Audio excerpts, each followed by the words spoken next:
Son las 7:33 de la mañana, momento en que seguimos aquí en nuestro punto de encuentro informativo, primera página. Estamos conversando sobre el tema económico. Veníamos haciendo con Manuel Schusterlein, economista y director del Centro de Información e Investigación Obrera, un balance de lo que ha venido haciendo los índices económicos en nuestro país respecto al tema de la producción petrolera. Nos quedamos en el tema del subsidio a la gasolina y de lo que ha venido haciendo en los últimos años. Sí, mira, yo creo que las sanciones son muy fuertes. Y estoy totalmente en contra de las sanciones. Me parecen un crimen de lesa humanidad y una violación de los derechos humanos. De hecho, tengo un trabajo en Provea donde ustedes lo pueden descargar y pueden ver todas mis opiniones sobre eso. Pero creo que es muy importante hacer el ejercicio de qué hubiera pasado si el gobierno hubiera cobrado la gasolina a $0,5 el litro hace 15 años, ¿no? Desde 2004 hasta 2019. Si nosotros hubiéramos cobrado $0,5 el litro, tuviéramos acumulado en las arcas de PDVSA 183.000 millones de dólares. Y este tema no se hizo por razones políticas, quizás. Yo creo que el tema del Caracazo, la historia en Venezuela respecto a este tema. Sí, pero la gasolina debe cobrarse. No es como la educación o la salud, que es un bien completamente necesario y que la izquierda considera que debería ser gratuito. La gasolina es contaminante, la gasolina no hay que estimular su consumo y debería cobrarse porque también es muy costosa. Las refinerías tardan muchísimos años en construirse y son tremendamente caras en cuanto a mantenimiento. No hay dinero en cuanto a ingreso a la gasolina, la refinería no se mantiene, cae la refinación y tenemos la crisis. Fue un grave error entonces por parte del gobierno haber tomado el tema del subsidio y hoy por hoy aumentan en momentos en que quizá no es el más favorable. Que no era el más favorable para la economía. Para el bolsillo. Claro, de hecho esto es 60 veces el equivalente a las reservas internacionales actuales. Claro. Con eso se hubiera pagado la deuda externa actual completa y se hubiera pagado 5 veces la deuda del año 2005. Esto fue un crimen que se hizo, crimen económico. A veces uno lamenta mucho lo que se pudo hacer y no se hizo, pero ¿qué se puede hacer? Mira, yo creo que en Venezuela hay muchísimas cosas por hacer, pero para mí lo prioritario es un acuerdo humanitario. Tiene que haber un acuerdo humanitario para buscar un programa de salvación económica nacional.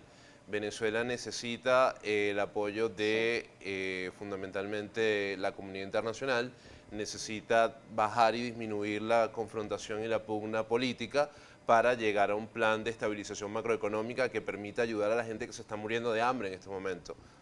Cuando hablas del tema del hambre es importante también resaltar las cifras que has traído respecto a los salarios que se han venido presentando durante los últimos años en Venezuela, el tema del salario mínimo y una comparativa con otros países. Sí, lamentablemente tenemos el salario mínimo más bajo del mundo, de lejos.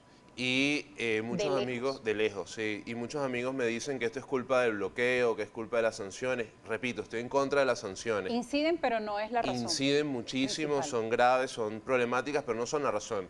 Aquí hay un estudio, una parte micro, donde se ve a China, Rusia, Irán, Siria y Cuba, países que tienen sanciones económicas muy fuertes, desde el año 2003 a 2020, abarca el estudio, ¿no? Cuba tiene 60 años de sanciones.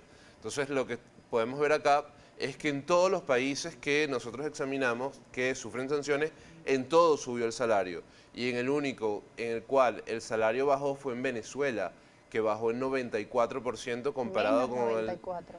Exacto, menos 94% desde 2003 a 2020. En Cuba el salario subió 110% y Cuba tiene un bloqueo mucho más fuerte, mucho más denso y por muchos más años. Entonces no hay ninguna razón ni excusa para justificar la caída del salario. De hecho, hay otra gráfica donde tienes cómo ha venido siendo en los últimos años el histórico del salario mínimo en Venezuela, que incluso llegó a tener quizá un porcentaje alto y también en comparativa con otros países de Latinoamérica en algún momento de la historia. Exacto, fíjate que en el año 2001, Venezuela, el salario mínimo eran $401, salario mínimo más Estaticket. Okay. $401 era el salario que más compraba en América Latina porque los servicios eran muy baratos, la gasolina era muy barata, el agua, la electricidad, el gas, el teléfono. Y con ese salario, Venezuela o el obrero venezolano que ganaba mínimo tenía una capacidad de compra muy importante. Pero hemos visto que de $401 hemos bajado a $4,63 con la actualización del incremento decretado anteayer. Eso es una caída por 99% del salario y no se justifica desde ninguna perspectiva. Esto impide que la clase obrera se pueda reproducir biológicamente. Claro, es un sinsentido quizá cuando vemos también todas estas cifras respecto también al tema de las canastas alimentarias y todo Exacto. este tema que está preocupando hoy por hoy al trabajador venezolano. Correcto, sí, la canasta alimentaria venezolana está como por el orden de los $250. Es decir, nos harían falta cerca de 50, 55, Más, 60 salarios sí, mínimos para cubrir la canasta básica. Es un crimen. La canasta básica alimentaria. Es claro. necesario cambiar esto inmediatamente. E incluso está consagrado en la Constitución de la República En el artículo Bolivariana de Venezuela. 91, sí, correcto. El tema del salario es una de las variables que obviamente preocupa hoy por hoy al pueblo trabajador, al pueblo venezolano. Nosotros vamos también hablando de nuestra audiencia, hacer las preguntas que ellos están realizando a esta hora, están usando la etiqueta Primera Página, están haciendo una importante participación en Twitter, en Instagram. Nuestro compañero Juan Carlos Rosso va a hacer lectura a las preguntas de nuestra audiencia para el invitado de hoy. Rosa Manuel, pues si bien el tema del salario prima, ¿no?, en la opinión de los venezolanos, también está la hiperinflación. De ello precisamente refieren muchas preguntas que nos están haciendo llegar. Una de ellas, por ejemplo, la de Luis Méndez. Hoy día estamos viendo más devaluación, pero ya en dólares. Por ejemplo, tuitea Luis Méndez. Un producto costaba ayer $10. Ya para hoy está en $15. ¿Por qué este fenómeno, a pesar de manejar una moneda estable? ¿Cómo afecta esto a la economía? La pregunta es de Luis Méndez. Bueno, gracias Luis. La mayoría de los economistas estamos de acuerdo en que la inflación en dólares que en Venezuela de alguna manera se ve no es exactamente una inflación en dólares, sino es un ajuste que se hace de acuerdo a los inventarios, de acuerdo a la ineficiencia e ineficacia de la economía nacional, que tiende a tener precios mucho más altos que en el extranjero. Pero la inflación es un fenómeno que ocupa una serie de bienes, una canasta de bienes y servicios muy grande y no puede medirse por el aumento en lo que te cobra el odontólogo o el mecánico o alguna persona que te vende un brownie, sino por una canasta de bienes. Y he de decir que el dólar todavía mantiene su valor a nivel internacional y tiene una variación mucho más pequeña de lo que parece acá en Venezuela. Darío Lozada pregunta también en redes sociales utilizando la etiqueta Primera Página. Recuerden que usted también puede hacer interrogantes, críticas, comentarios, sugerencias a nuestros entrevistados. ¿No cree usted que lo que ha afectado a la economía venezolana es la desproporcionalidad? Porque no es justo que un kilo de café nos cueste más que una pensión. Dígame, ¿por qué sucede esto? La pregunta es de Darío Lozada. Sí, Darío, tienes razón en cuanto a que el salario es demasiado bajo y eso hay que arreglarlo. Lamentablemente las políticas del gobierno y gran parte de las políticas de algunos partidos de oposición están en contra de un arreglo, de un acuerdo que permita lanzar un plan de estabilización macroeconómica que permita recuperar el salario. Yo creo que en este momento hay que hacer un bono especial verdaderamente importante para 4 millones de familias que puedan recibir una ayuda inmediata para poder alimentarse. Otra pregunta que tenemos, Manuel, es la de José López. ¿Hay algún país socialista como el nuestro que mejore la calidad de vida del pueblo? Pregunta José López. Yo no creo que Venezuela sea un país socialista, la verdad. Creo que Venezuela es un país absolutamente capitalista, es un gobierno que no entiende de marxismo, no entiende de esa corriente y que plantea políticas como la dolarización, la apertura, no cobrar impuestos a la importación, y para mí eso no es una política socialista. El socialismo partiría del desarrollo de las fuerzas productivas, de la industrialización, de la producción, del aumento en la productividad, algo más parecido con sus bemoles a lo que hace China. La pregunta de Ramón Ramos, el líder, da cuenta de cómo salir de esta crisis, por lo menos algunos pequeños tips.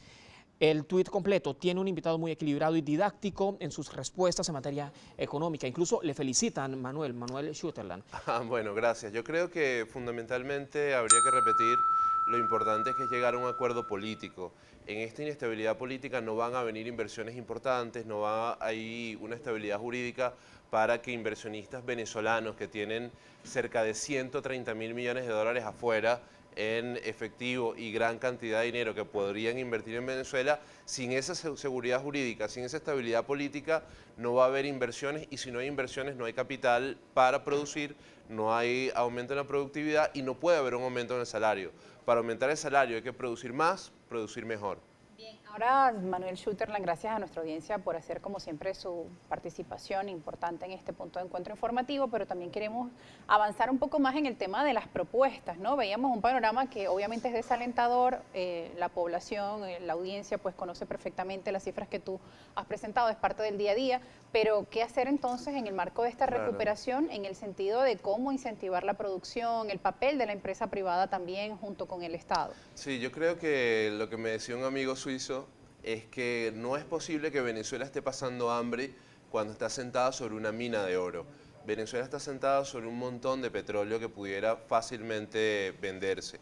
Si no hay capacidades de extracción actualmente, se puede vender a futuro con bonos que permitan de alguna manera pignorizar, de alguna manera vender con títulos fungibles, intercambiables, ese petróleo. Venezuela tiene mucho petróleo extra pesado, pero también tiene petróleo liviano, y tiene petróleo mediano y tiene petróleo comercializable. Ese 20%, 25% de las reservas se puede vender a futuro y pudiera tener un ingreso muy importante para Venezuela que permitiría de alguna manera reconstruir económicamente al país, entre otras cosas. En sus estudios ha considerado también el tema de la corrupción, la fuga de divisas, el tema Cadivi. Sí, no, el tema Cadivi fue un crimen, fue la exportación de la renta express. Fue abaratar el precio del dólar para que se lo llevaran importadores que decían vamos a traer 1 kilo de carne y en vez de traer carne traían un hueso de pollo y lo hacían pasar por carne. Entonces el fraude que se hizo, la lumpenización de la economía con la extrema corrupción hundió al país. Hay que recuperar moralmente también al país, hay que recuperar